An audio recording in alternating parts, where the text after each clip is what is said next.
sendiri, saya bersama teman saya. Saya Lutfi Bani, nomor absen 19. Saya Aira Ramadhani Yusuf, nomor absen 2. Saya Vina Naila Faradila Negara, nomor absen 20. Saya Lisa Limbo, nomor absen 10. Dan saya sendiri Aura Rias Putri, nomor absen 5.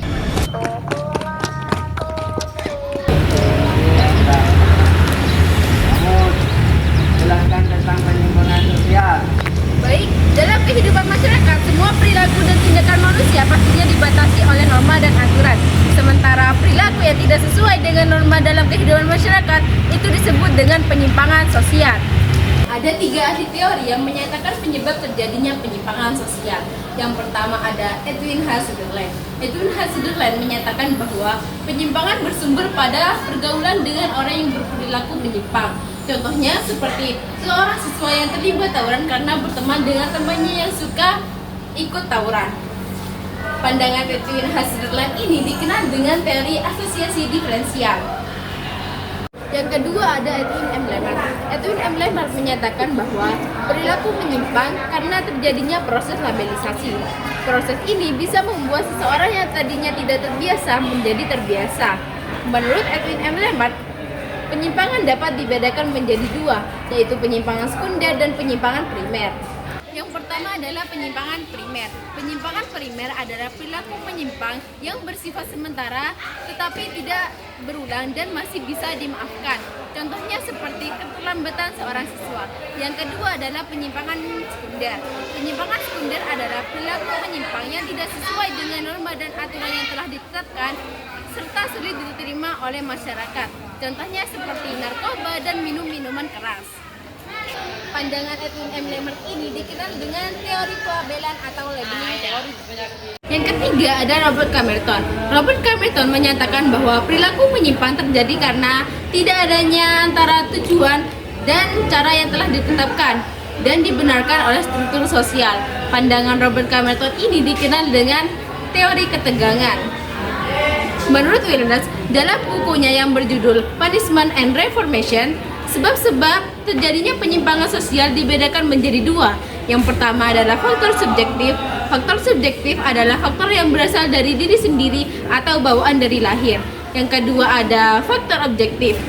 Faktor objektif adalah faktor yang berasal dari luar atau berasal dari lingkungan.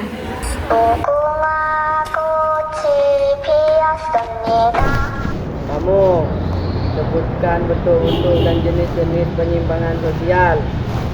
Bentuk-bentuk penyimpangan sosial dibagi menjadi 2, berdasarkan sifatnya dan berdasarkan pelakunya. Sedangkan jenis-jenis penyimpangan sosial dibagi menjadi 6, yaitu penyimpangan seksual, penyalahgunaan narkotika, perkelahian pelajar, alkoholisme, tindak kejahatan atau tindakan kriminal, dan yang terakhir penyimpangan dalam gaya hidup yang lain dari biasanya.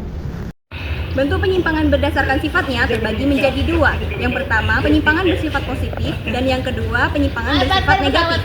Penyimpangan bersifat negatif terbagi menjadi 2, yaitu penyimpangan primer dan penyimpangan sekunder.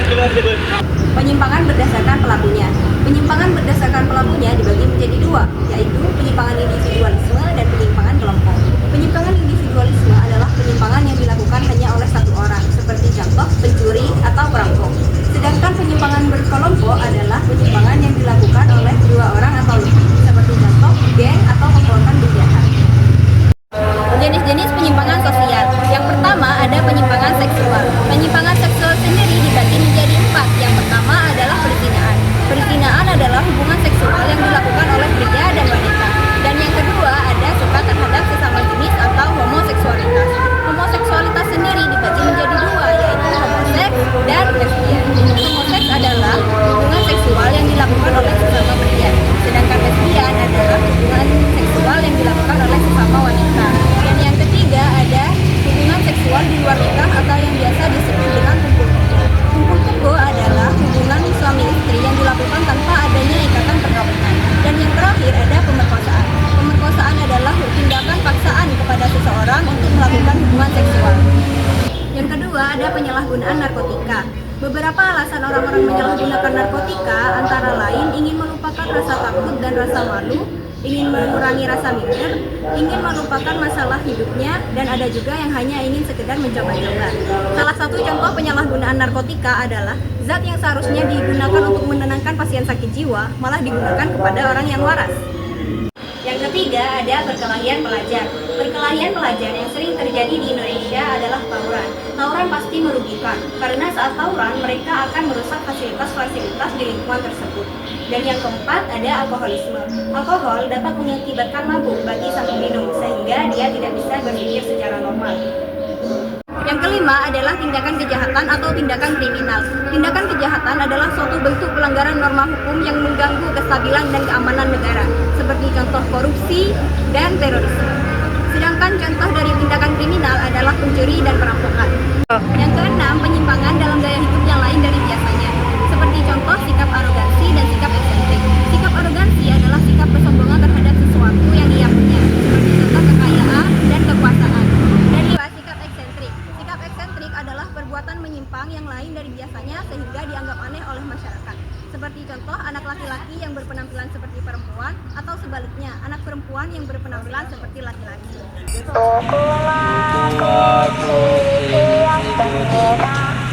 Kamu jelaskan pengertian pengendalian sosial. Pengendalian sosial adalah cara yang digunakan masyarakat untuk mengatur perilaku orang-orang agar tidak melanggar norma dan aturan yang ada. Menurut salah satu para sosiolog, yaitu Peter Berger, mengatakan bahwa pengendalian sosial adalah berbagai cara yang dilakukan masyarakat untuk menertibkan anggotanya yang berbangga. Ciri-ciri pengendalian sosial adalah: 1. Menggunakan cara, teknik, atau metode tertentu. 2. Bertujuan untuk mencapai keseimbangan antara stabilitas dan perubahan. 3. Dilakukan oleh sebuah kelompok terhadap kelompok lain atau individu. 4.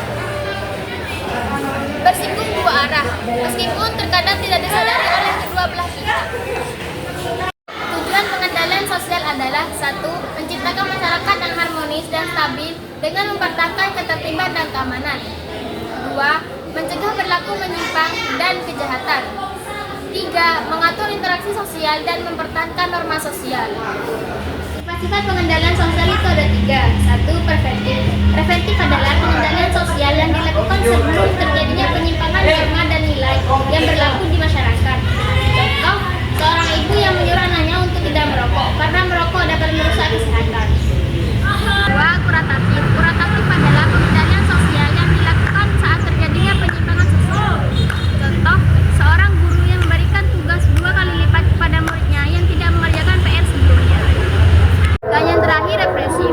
Represif adalah pengendalian sosial yang dilakukan dengan menghukum atau menghambat perilaku yang tidak sesuai dengan norma. Contoh, seorang guru yang menegur siswanya yang ketahuan menyontek.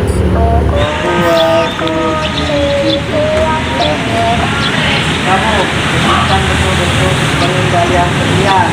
Berikut bentuk-bentuk pengendalian sosial yaitu ada gosip, teguran, hukuman, pendidikan, agama, dan kekerasan fisik.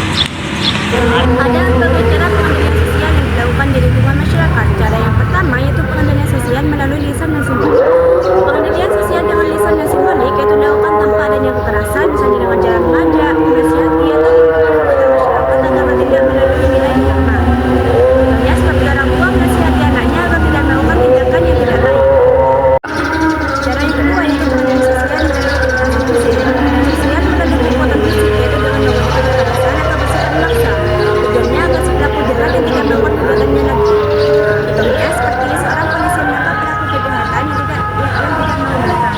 Cara yang ketiga yaitu pengendalian sosial melalui sosialisasi. Pengendalian sosial melalui sosialisasi yaitu dengan anggota masyarakat diajarkan untuk menciptakan sebuah kebiasaan dan menentukan nilai norma dalam hidupnya. Contohnya seperti diskusi kelompok ataupun sosialisasi. Cara yang keempat yaitu pengendalian sosial melalui tekanan sosial. Pengendalian sosial melalui tekanan sosial adalah tekanan dilakukan oleh masyarakat untuk memaksa warga atau masyarakat lain untuk mematuhi nilai dan aturan yang telah ditetapkan. Ya, seperti teguran ataupun didikan orang tua kepada anaknya. Baik, kesimpulan dari materi kali ini adalah penyimpangan sosial merupakan perilaku bertentangan dengan norma dan aturan. Sedangkan pengendalian sosial adalah upaya untuk mencegah penyimpangan sosial.